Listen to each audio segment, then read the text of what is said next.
Alright, hari ini saya ingin membahas saham yang dulunya memiliki prospek yang sangat luar biasa. Sebelumnya, selamat datang di video ini. Perkenalkan, saya Gilbert dan hari ini saya sedikit pilek. Semoga saja tidak COVID.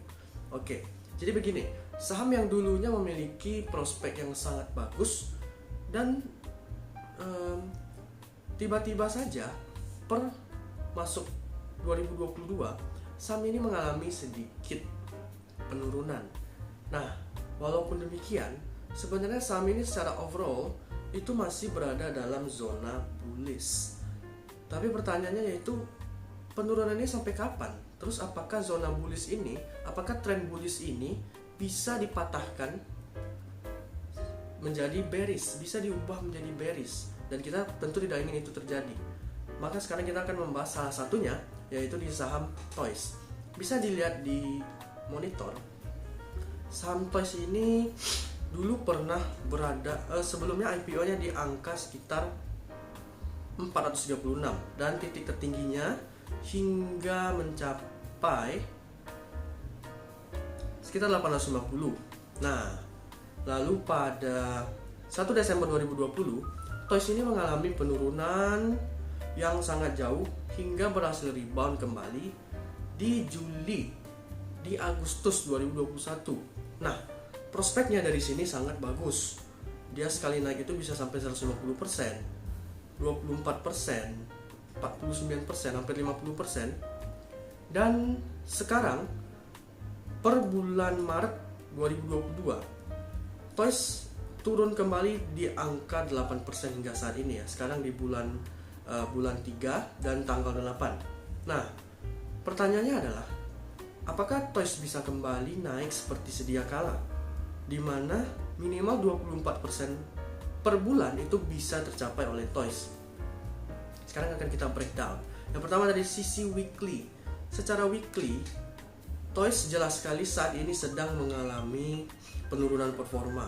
Dilihat dari garis panjang di sini ya, itu artinya terjadi rejection, dan rejection ini sebenarnya bisa juga merupakan sinyal akan terjadi sebuah kenaikan. Makanya saya sarankan di mutercuan.id, di Telegram kita, bahwa sebenarnya untuk ngehold Toys ini masih sangat masuk akal sekali, karena kita melihat bahwa Toys ini betul-betul masih dalam range yang bagus dan tren yang sangat luar biasa. Nah, di sini bisa kita lihat lagi, dia sudah hampir menyentuh low level dari kaki sebelumnya, dimana low-nya itu yaitu di 172 dan sekarang sudah di 177.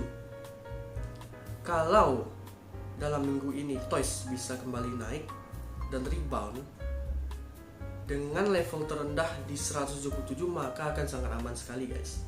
Tapi jika dia lepas dari jebol dari 172, maka sebenarnya Toys sudah mulai harus kita lepas, mau tidak mau.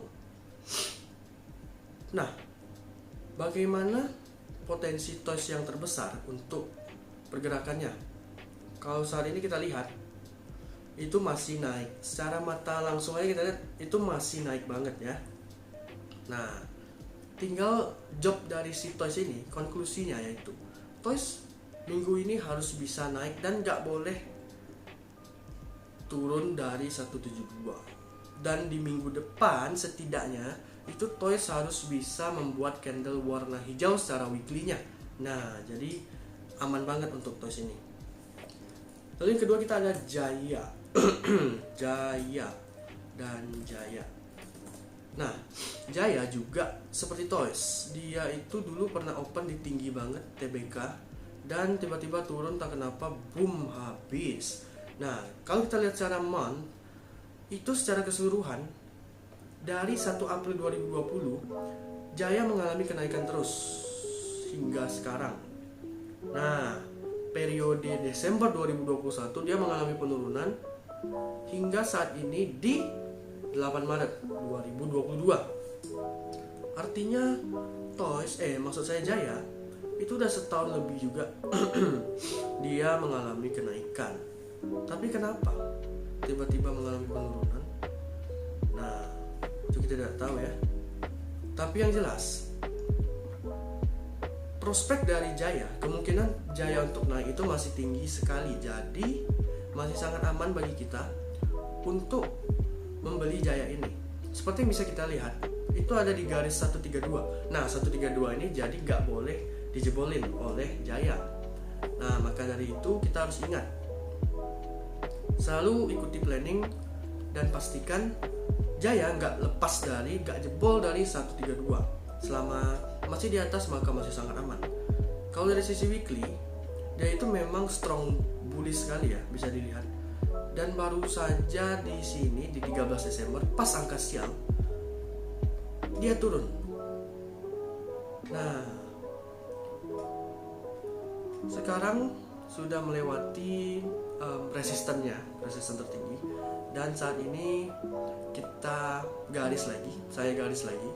Ini di resisten kedua, di mana resisten ini banyak terjadi rejection, dan saya kira ini sangat kuat untuk menjadi fondasi, di mana resisten become support harusnya bisa terjadi di sini.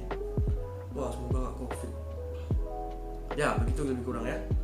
Jadi harapan kita di Jaya ada di 132. Jadi konklusinya untuk mereka berdua yaitu kita hanya tinggal menunggu konfirmasi rebound, dan selagi itu terjadi kita harus wait and see saja dulu, dan saat sudah konfirmasi rebound barulah kita bisa membeli kedua saham ini. Nah, ini kan rugi nih, kalau yang cuannya juga banyak dong ya, seperti CPO. Kita baru saja merekomendasikan CPO seperti LSP, AALI, SIMP, TAPG. Nah, ini kan turun nih. Kalau saya masuk pada saat turun gimana? Tenang. Di muter cuan kita ada yang namanya peringatan, seperti yang di highlight ini. Di sini saya memberitahukan bahwa hasil bumi udah cukup tinggi, dan mereka semua tahu bahwa hasil bumi salah satunya itu CPO, jadi bisa dilakukan take profit dulu. Ini kita informasikan pada tanggal 7 Maret alias semalam kemarin. Nah, hari ini turun, jadi yang mengikuti semuanya aman. Nah, oke. Jadi jangan lupa join Telegram kita, Muter Cuan tuh. Nah, oke.